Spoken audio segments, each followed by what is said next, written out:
Hello everyone, I'm back with another video. Today's video is going to be things I learned my freshman year of college. So I have about 10 things, and let's just get right into the video. So I go to Cal Poly SLO, and these tips are kind of generally for most colleges. So the first one, since it's summer, this one is something you need to take action to now, or should have been, is to save money for school. If you don't realize this already, you're going to be spending money no matter if you have your full dining plan or not. You should be saving money because you're going to be spending more than you think. You are going to get sick of the campus food, or your friends will take you out to eat downtown or wherever. Or you'll be buying new clothes because there's a ton of nice clothing stores, at least in San Luis Obispo. And then you might be one of those who decorate your dorms for holidays. And no matter what it is, you will want the money. Paying back for Uber, another thing. Speaking of money, download Venmo because that is the app that you use to pay people back. So if you're Ubering, like I said, Venmo, or if you want to go out and you didn't have money at the time, Venmo. It's that easy. But if you have a job, save the money through that, or if you're selling things online. Another tip, this one's for moving in, don't overpack your clothes. You honestly don't need your whole entire closet unless, I don't know, your closet might be small anyway. Just make sure to have jackets because it gets cold at night and slow. The next tip is when you are getting your textbook, make sure to look into renting or finding PDFs online first because you can save so much money. Actually, my first quarter, I spent I think $80 on renting a textbook, and that was all. The rest of them I did were PDFs. And then winter quarter, I did all PDFs, so I didn't spend any money that quarter. And then spring quarter, I spent $45 because I found out the textbook I rented the first quarter, I could have rented it on Chegg for half the cost. So basically that year I spent around $125 on textbooks, and I think next year I'll be doing even less. So make sure to find those PDFs, and if not, rent them online from Chegg or Amazon. Just make sure to compare prices because some are way cheaper. Make sure to bring a fan because most dorms do not have air conditioning, and if you don't have a fan, you're going to be sweating at night. So bring fans, make sure to have it on, and they'll be a lifesaver. Trust me on that one. Also, if you like to sleep in pitch black rooms because you're a light sleeper, like me, I like pitch black rooms and I just like it silent. The silent part's gonna be hard because you're now living in a dorm building, but when it's lights, that's the issue because you're gonna be sleeping with other people in your dorm, so your hours might not line up, so you should probably bring a sleeping mask for that. Otherwise, the light might be on for another 2 hours when you want to go to bed, or if you wanted to take a nap, the sun's shining and the blinds don't really block out all the sun. You want to get involved, whether it's sports, frats and sororities, clubs, anything, whatever it is, you want to get involved so you can kind of find your niche, your like group, and that's like the friends you'll probably be hanging out with most, or people you would actually enjoy spending time with more. So make sure to be more involved. And when you join a club, if your class schedule and the club schedule meetings like conflict all the time, like every single time, there's not a possible meeting you can go to.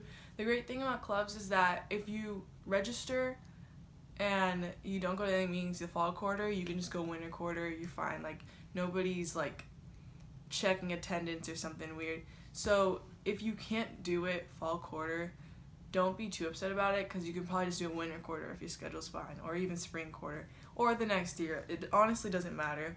Okay, so office hours are a lifesaver. Well, it depends on your professor, obviously, but for me, office hours was a lifesaver because you build a connection with your professor and they just kind of understand you more and know your life, and if you are struggling, they know why, or they also know how to help you because it's like one-on-one, or like if there's a group, it's more like 5-on-1. So I did office hours.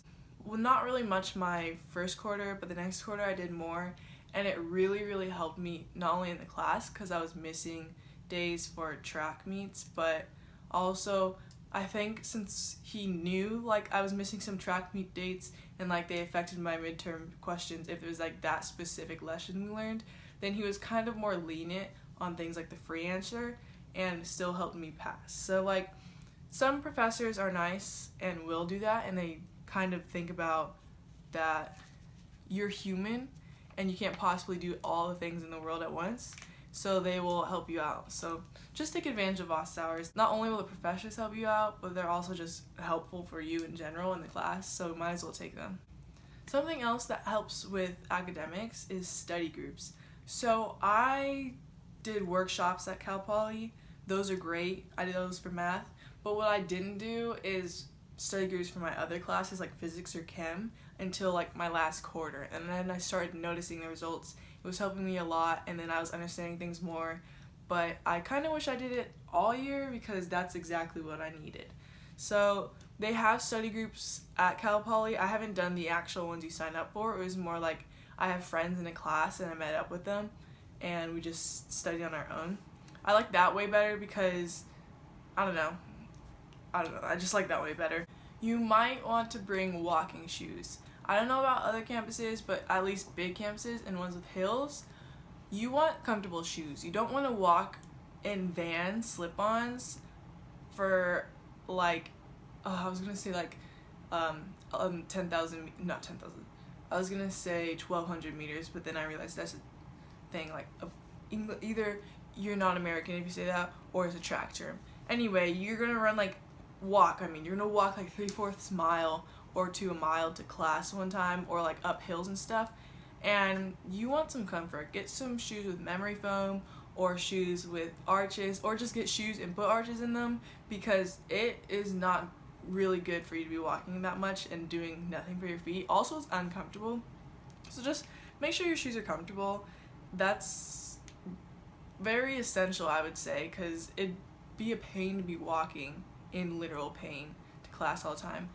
And I walk on average, I think it's like 4 to 6 miles a day because of going back and forth all over the place. Yeah, you want some comfortable shoes. The last and final tip is that it is okay to take less than 16 units if you really think you need to. I know that they suggest 16 units because it'll help graduate in 4 years, but if you look at your planned 4-year schedule and you're still going to graduate in 4 years, or 4 years and a quarter, maybe 5 years, it's okay, because you want to take advantage of the time you have. If you need 12 units to be more successful, then do that. You want to be engaged in your classes, and you want college to also not be so stressful that you just hate it here. You want it to be also not like so easy that it's like one class a quarter, but they wouldn't even allow that anyway. A full-time student is 12 units, and that's the recommended units like scientifically for mental health. So I don't know why they always, well, I do know why they put 16 units. It's for the 4-year graduation rate, but it's okay. There's nothing wrong with taking less than 16 if you need to. There's nothing wrong with graduating over 4 years if you need to. Do whatever's right for you. You could take more than 16 if you want. It doesn't really matter. Just do your own route, build it yourself. Don't really feel like you have to do what everyone else is doing or what everyone else is saying. Just do whatever is the best for your mental health and like your college experience, whatever would make you be your best.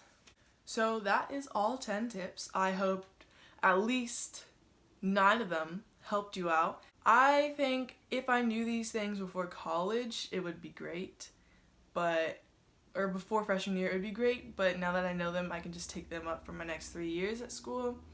And yeah, thank you so much for watching, and like this video if you want to see more content like this.